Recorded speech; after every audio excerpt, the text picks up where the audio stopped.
nosotros no aceptaremos la exclusión de nuestro pueblo de ese derecho. Mr. Gorbachev, tear down this wall.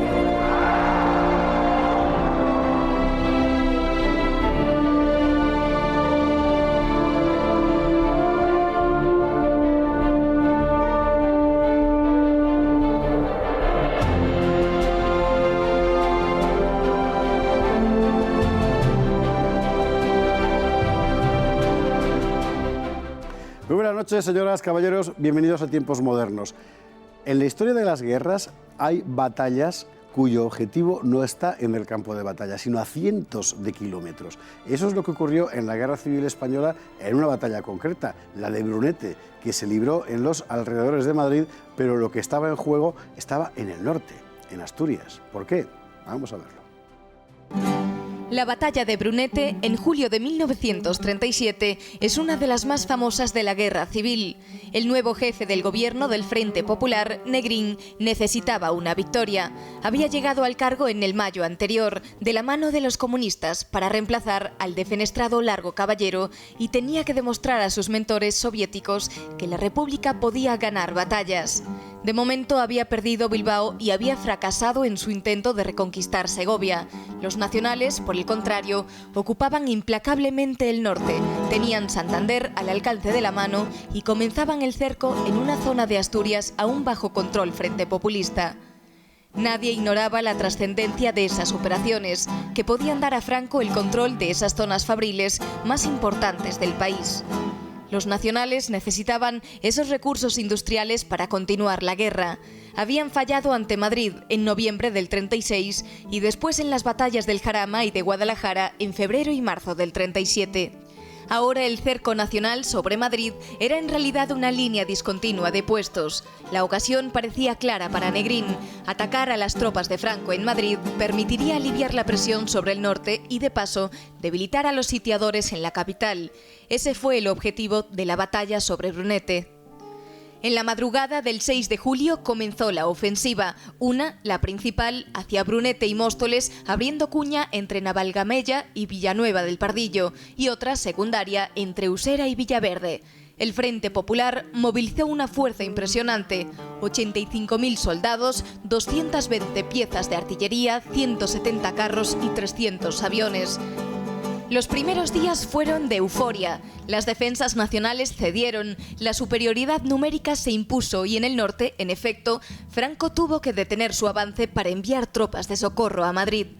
Pero a medida que esas tropas fueron llegando y la aviación entró en combate, la situación se estabilizó, el avance republicano se estancó y, aún peor, el ejército del Frente Popular tuvo que retirarse con tremendas bajas. El 18 de julio empezó la contraofensiva nacional y después de una semana Brunete volvía a sus manos.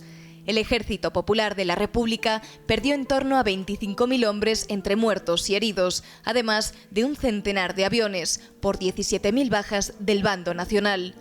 Una batalla muy sangrienta en la que el Frente Popular llevó la peor parte. El cerco sobre Madrid quedó como estaba y Franco pudo consumar su ofensiva sobre Cantabria y Asturias. Porque esta efectivamente era la clave de la batalla. No estaba en Brunete, no estaba en Madrid, sino que estaba en el norte, donde Franco podía finalmente conquistar la gran zona industrial de lo que había sido la España del Frente Popular, que tanta ventaja le daba, según Prieto creía, al principio de la guerra, y que perdió. Y eliminar un frente. Y quitar un frente, es decir, era tener una sola línea defensiva frente a las fuerzas del Frente Popular. Luis Togores, buenas noches. Muy buenas noches, ¿qué tal? Batalla tremendamente dura y sangrienta, no obstante. Es que, hombre, siempre pensamos que es el Ebro, es verdad, el Ebro dura 100 y pico días, pero esta dura 21 días en el mes de julio, es decir, del 5 al 26, que con un calor asfixiante, y además es la primera gran batalla de carros de la Guerra Civil Española, porque la República puso todo lo que tenía, 130 carros de combate, que en aquello era, era un... Y además carros muy buenos, porque eran sí, los tenían el BT-5, que solo tenían 50, el T-26, más luego 40 tanquetas, vehículos blindados, es decir, que puso casi 200 vehículos. Hoy día España no tiene tantos carros de combate. Es verdad, efectivamente. Bueno, el Frente Popular, con una de estas operaciones se lanza en diferentes direcciones, consigue romper el frente, entra, va recuperando, consigue su objetivo. Franco tiene que desviar unidades, en fin, lo que buscaban lo conseguían. Pero al final la clave siempre en estas batallas, una cosa que llama mucho la atención, es que de repente se paran. Bueno, de repente no, los paran, para ser más precisos. Decía Ricardo de la Cierva que una de las claves de la guerra civil está en que los nacionales siempre son capaces de despertar en todos los frentes lo que él llama resistencias decisivas y, por tanto, obstaculizar permanentemente toda iniciativa del enemigo. Tú sabes que el frente tenía una línea muy fina y en Brunete prácticamente no había línea, porque los nacionales habían intentado 2 veces entrar en Madrid, Jarama y Guadalajara habían fracasado. Entonces habían dejado, digamos, la línea porque nadie pensaba que iba a pasar algo y estaba todo en el norte. Entonces la República lanza 120.000 hombres, es que se dice poco, y luego otros 150.000 en reserva. Rompen el frente, empiezan a avanzar, que la progresión tenía que haber sido brutal, porque la gran aspiración es hacer una gran bolsa y acabar con... Es un terreno relativamente fácil, relativamente llano. Sí, además habían hecho... Es que todo les salió mal, porque lanzan un ataque por la zona de Aranjuez para intentar que las fuerzas nacionales que hay en la zona vayan allí. Y resulta que Yagüe, contra todo pronóstico, les para la ofensiva y se convierte en una derrota. Y luego se lanzan en Brunete y resulta que un batallón, que lo manda Álvarez Entrenas, un batallón se lanza al contraataque y resulta que para. Es decir, ¿cómo un batallón puede parar a 120.000 hombres? Pues es cierto, se lanza y ante digamos, la sorpresa de cómo puede haber 600 tiros que se lanzan al contraataque, el frente se para. Y eso da tiempo a que Franco, que siempre, ya sabes que él tenía el prurito de que no iba a consentir perder ninguna población que cambiase de manos, coge todas las tropas del frente norte, lo paraliza y a la carrera le da a Varela otro cuerpo de ejército que entra en Brunete a combatir y prácticamente frena la ofensiva. No es una victoria porque realmente no se puede contraatacar, pero digamos es una victoria estratégica pero no táctica de los nacionales. ¿Cómo puede efectivamente un batallón detener una ofensiva? Fundamentalmente por pericia, destreza, aparte evidentemente de por valor y arrojo, pero porque cada uno de los soldados hace lo que tiene que hacer y los de enfrente no son capaces de responder con la misma pericia. Pues pasaba un poco de las cosas veces que uno pasa en la vida cotidiana. Es que uno no se espera que de pronto, con una masa tan enorme, en una zona del frente contraataque un batallón, cuando tú tienes pues, 120.000 hombres, es decir, un verdadero cuerpo de ejército.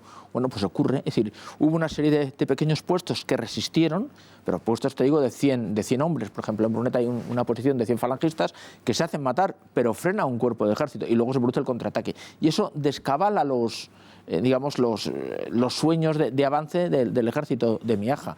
Y claro, como se quedan parados y pierden la iniciativa, pues da tiempo a recuperarse y prácticamente desde el día 16 al 26, en esos 10 días, se da la vuelta a la tortilla, que se diría ahora. Además, tú ya sabes que al final es una derrota vergonzosa, porque las divisiones salieron corriendo, incluso hay una brigada, la 13 Brigada Internacional, que se desbanda y tienen que ser detenidos y algunos de ellos fusilados, ¿no? Por los propios republicanos, por el grado de cobardía expresado en el frente, ¿no? Estamos hablando del verano del 37. El ejército del Frente Popular no es ya el ejército de Pancho Villa de los primeros meses de la guerra, es ya el ejército popular de la República, montado por Largo Caballero, con mandos comunistas, comisarios políticos, gente como Lister, el Campesino, Modesto, etc., gente muy competente.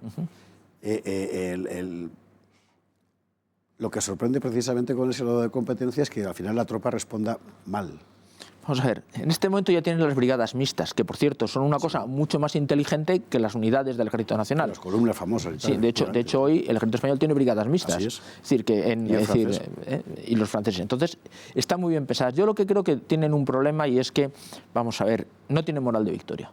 Aunque puede parecer mentira, la idea frente populista, las doctrinas pacifistas y socialistas, etcétera, etcétera, al final hace que esos soldados, no sé hasta qué punto una parte de ellos no confía en realmente la victoria porque no tienen moral de victoria, mientras que en el otro lado, los legionarios, los regulares, son soldados ya no profesionales, porque los profesionales han muerto, sino que son gente que se ha vestido de legionario, pero tiene la moral de los legionarios de la victoria. Y eso es importante, eso dice el general Fontela, que lo más importante para un ejército es tener la convicción de que va a vencer. Y los nacionales siempre tienen la convicción de que va a vencer. Y eso se nota en todas las batallas de la guerra civil. Hemos visto en las imágenes escenas que correspondían a la instrucción del 5º Regimiento, que es la gran unidad comunista, por así decir. Cuando los socialistas y anarquistas están en la retaguardia fusilando gente, ellos están ya en los frentes y llegan a alcanzar una pericia importante. ¿Hasta qué punto importante? Hombre, se dice siempre que es la mejor unidad del ejército republicano y que sería equiparable a algunas unidades del ejército nacional. Pero yo creo que al final una unidad que necesita tener comisarios políticos y que permanentemente está amenazando a sus soldados, que si vuelven, se retroceden, van a ser fusilados ellos y su familia, eso no es moral de combate. Es decir, los alféreces provisionales iban en la primera fila y, ya sabes, era alférez provisional, cadáver efectivo. Y eso, evidentemente, generaba un espíritu de victoria y una sensación de que el futuro era suyo que el ejército del Frente Popular no tenía. Dicen las crónicas que el segundo día de la ofensiva, ante lo bien que estaba saliendo, Negrín propuso un brindis en una cena con el gobierno y Azaña le disuadió. Es interesante el dato. Azaña al final, que evidentemente en materia militar no era particularmente competente, sin embargo tenía una visión mucho más realista de la realidad del campo de batalla. Pero ¿y Miaja? Pero Miaja va a seguir siendo el gran hombre del Ejército Popular de la República. Bueno, es que tú piensas que Brunete es realmente la única verdadera derrota que tiene Miaja. Porque le ha salido todo bien. Ha parado a Franco en el avance de las columnas de Madrid en el verano-invierno del 36. En el Jarama no ha vencido, pero no ha perdido. A los italianos en Guadalajara les ha dado cera y mantiene Madrid. Es el único general que dentro de lo que cabe mantiene el tipo, porque todos los demás son coleccionistas de derrotas. Entonces, claro, porque ha habido un combate hace poco en Teruel, donde han sido vencidos, luego habrá una ofensiva sobre Bilbao, prácticamente nada más acabar la batalla de Brunete, donde serán vencidos. Entonces, claro, Miaja, en cierta forma, es un hombre que la verdad es que no tiene un aspecto heroico, pero es el único que hace los deberes, porque es verdad que él mantiene Madrid hasta el 1 de abril del 39. Es decir, Madrid resiste porque ahí está Miaja y su Junta de Defensa. Entonces, claro, aunque le salga mal la ofensiva, pues al fin y al cabo 25.000 muertos contra 17.000, pero es el único que sabe de que realmente de qué va ese negocio, que por cierto es un africanista. Sí, efectivamente. Claro. No va a intentar Varela en absoluto pasar a la ofensiva. Con estabilizar el frente fue suficiente. No hubiese podido, porque es verdad que había costado muchísimo esfuerzo, y el objetivo prioritario era el frente norte. Es decir, lo que había que parar era la ofensiva sobre Brunete y los pueblos de la zona, pararlo, recuperar las posiciones y volver a lo verdaderamente importante, que era cerrar el frente norte. Tú que supone eso era toda la industria, quitar un frente, lo que era toda una línea de combate. Muchos de los mozos que habían allí se les acaba de reclutar y entran en el Ejército Nacional, es decir, que era una victoria estratégica de un nivel que no se justificaba por intentar entrar en Madrid que una cuarta vez, hombre, iba a ser imposible. Entonces se reconvierte la línea, se tuerce la voluntad de Indalecio Prieto, de Largo Caballero y de Miaja, y se vuelve otra vez a lo importante, que es acabar el frente norte. Y realmente es tan importante como que ahí decide la guerra, el tema del frente norte. Sí, después del frente norte ya es una lenta lluvia fina que va constantemente venciendo a la República. En fin, una batalla más de la guerra civil, pero una de las grandes batallas, de esas que jalonan con su nombre la crónica de aquella guerra de 3 años que rompió España en dos y que hemos estado examinando y seguiremos haciéndolo en tiempos modernos de la mano de Luis Togores. Luis, como siempre, muchísimas gracias. Muchas gracias a ti. Y hasta una próxima batalla. Esperemos que no, que sean solo batallas históricas, no reales. Serán históricas. Nunca se sabe. Nunca se sabe. Y a ustedes, como siempre, muchísimas gracias por estar ahí. Hasta un próximo programa de Tiempos Modernos.